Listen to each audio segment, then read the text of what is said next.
सत्य को असत्य से हराया नहीं जा सकता। आस्था को आतंक से कुचला नहीं जा सकता।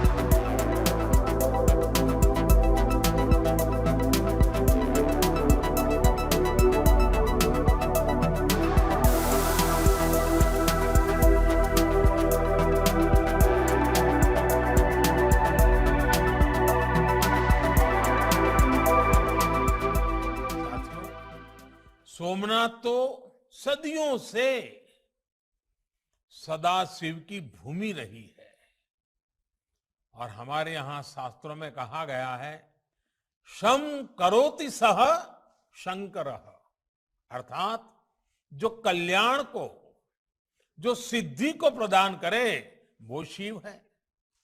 ये शिव ही है जो विनाश में भी विकास का बीज अंकुरित करते हैं, संहार में भी सृजन को जन्म देते हैं। इसलिए शिव अविनाशी है, शिव अव्यक्त है और शिव अनादि है। और इसलिए तो शिव को अनादि योगी कहा गया है। इसलिए शिव में हमारी आस्था हमें समय की सीमाओं से परे हमारे अस्तित्व का बोध कराती है, हमें समय की चुनौतियों से जूझने की शक्ति देती है। और सोमनाथ का ये मंदिर हमारे इस आत्मविश्वास का एक प्रेरणा स्थल है।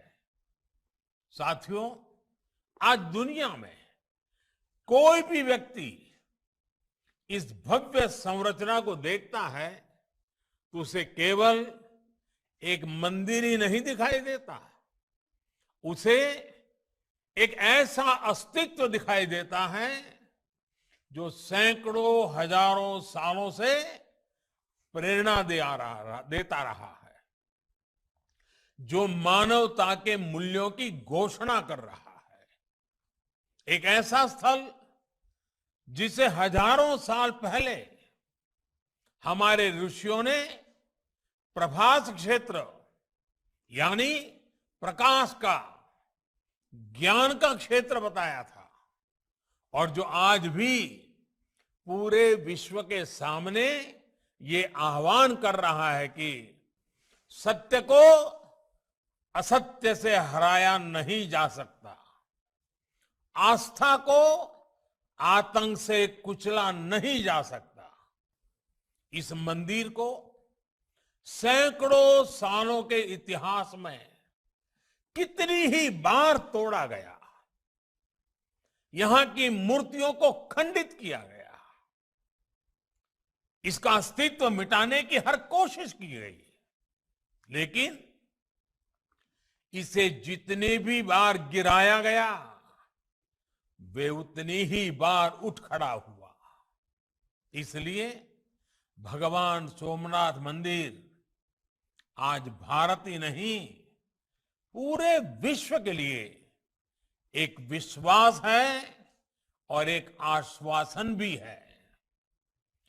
जो तोड़ने वाली शक्तियां हैं, जो आतंक के बलबूते साम्राज्य खड़ा करने वाली सोच है, वो किसी कालखंड में कुछ समय के लिए भले हावी हो जाए, लेकिन उसका अस्तित्व कभी स्थायी नहीं होता।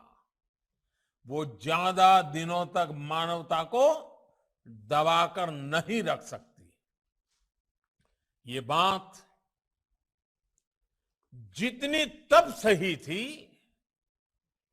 जब कुछ आतताई सोमनाथ को गिरा रहे थे, उतनी ही सही आज भी है जब विश्व ऐसी विचारधाराओं से आशंकित है।